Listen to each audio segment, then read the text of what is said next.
आज की कहानी ठाकुर जी की सेवा। आज कई महीनों की कोशिश के बाद शारदा अपने पति को मथुरा वृंदावन ले जाने के लिए तैयार कर पाई थी। आदित्य को ऑफिस से छुट्टी ही नहीं मिलती थी। बहुत कोशिश करके छुट्टी मिली भी थी, लेकिन जाने से एक दिन पहले रात के 2 बजे तक लैपटॉप पर काम करते रहे। सुबह सुबह जल्दी उठकर भी मेल करने बैठ गए। शारदा सुबह जल्दी उठकर तैयार हो गई। उसने अपनी छोटी सी बेटी स्नेहा को भी तैयार कर लिया। फिर आदित्य के पास आई।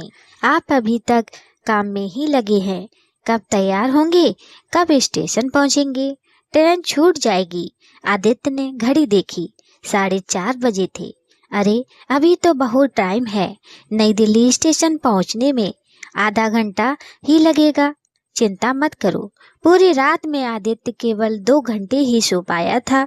जल्दी से मेल करके नहाने चला गया, जल्दी से तैयार हो गया।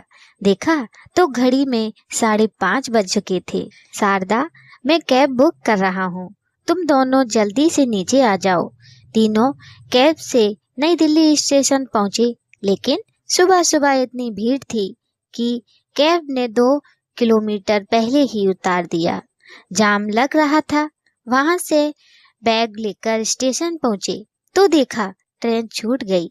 यह देखकर शारदा को गुस्सा आ गया। क्या फायदा हुआ, छुट्टी ली फिर भी ऑफिस का काम करते रहे। कहीं जाना हो तो ऑफिस वाले पीछा ही नहीं छोड़ते। एक काम करो, मुझे घर छोड़ दो और ऑफिस चले जाओ।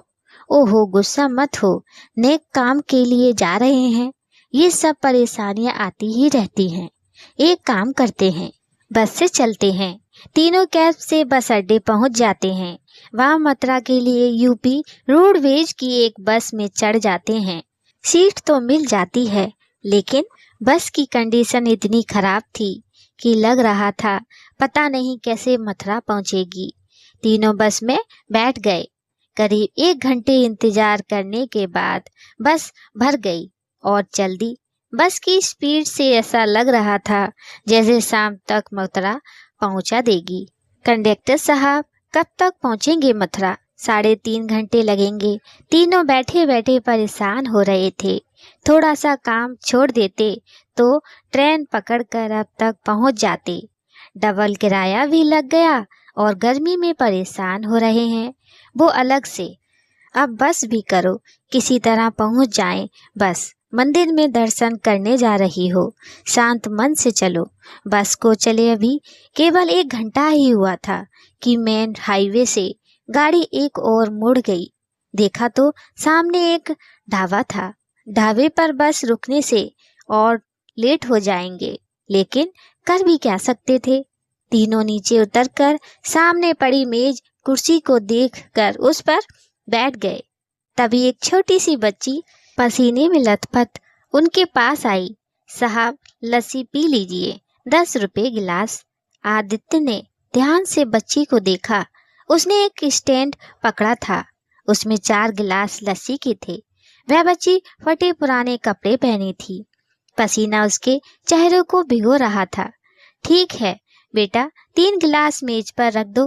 अरे 3 नहीं, बस 2 ही गिलास ले लो। स्नेहा लस्सी नहीं पीती। बेटा तुम गिलास रख दो। बच्ची ने 3 गिलास मेज पर रख दिया। आदित्य ने उसे 30 रुपए दे दिए। पैसे लेकर वह बच्ची चल दी। आदित्य ने उसे रोका।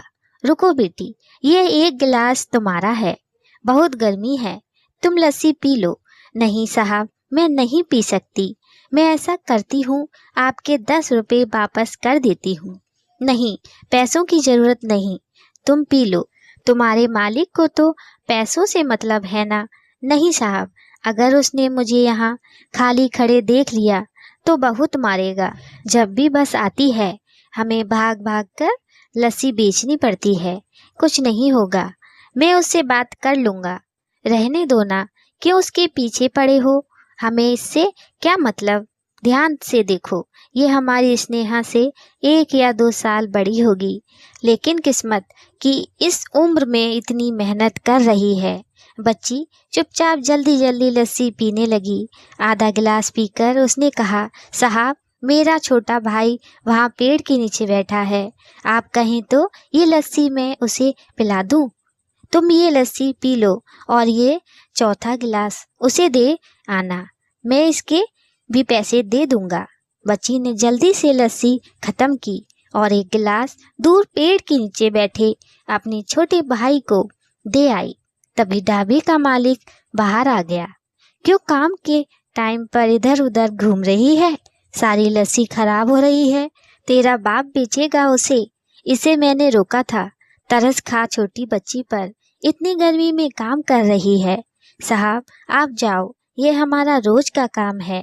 इसका भाई भी नखरे करता था।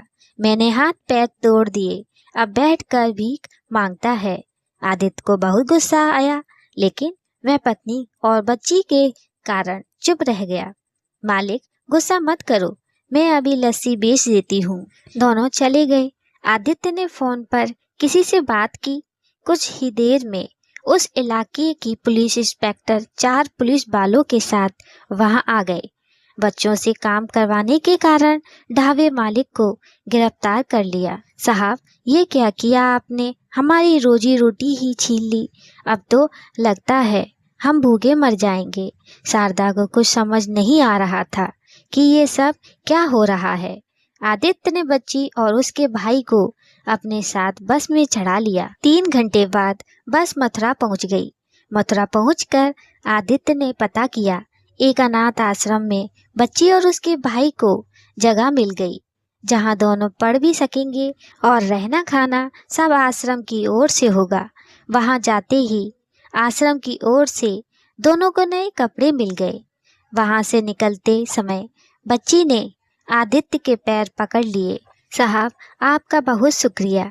वहाँ बहुत मार पड़ती थी। बेटा यहाँ मन लगा कर पढ़ना। वैसे मैं तुम दोनों से मिलने आता रहूँगा। वहाँ से बाहर निकले तो शारदा ने कहा, अब तो सारे मंदिर भी बंद हो गए, शाम को ही खुलेंगे। फिर घर वापस जाने में बहुत देर हो जाएगी। आना ही बेकार हो गया। बिना दर्शन करे जाना पड़ेगा। तुम्हें कुछ समझ नहीं आया? भगवान के आदेश से हमें ये पुण्य काम करना था, लेकिन ट्रेन छूटी, इतने कष्ट उठाए। हाँ, ये तो मैंने सोचा ही नहीं। ठाकुर जी किस रूप में सेवा का मौका दें, ये कोई नहीं जान सकता। चलो कुछ खा लेते हैं और दिल्ली की बस भी तो पकड़नी है। तीनों वापस दिल्ली की ओर निकल जाते हैं। दोस्तों कहानी कैसी लगी कमेंट में बताइएगा। लाइक सब्सक्राइब शेयर भी कीजिएगा हमारी अगली कहानी के लिए। जय श्री राधे।